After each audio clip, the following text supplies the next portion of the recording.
Hi, Knuckles. Antok na ikaw? O sleep na? Ay sus, hug mo pa yung chicken mo, oh. Ay sus, ang arte talaga ni Don Nicolo. Ay Diyos ko mga ka-neighbors, oh, hug niya yung chicken niya, oh. Ayaw niyang bitawan kasi.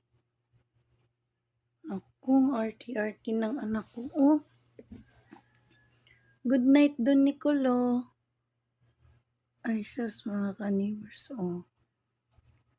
Yakap pa yung chicken, oh.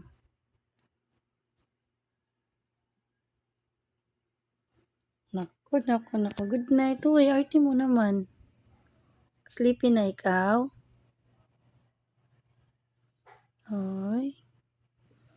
Night-night. So, di ko naman naagawin yung chicken mo.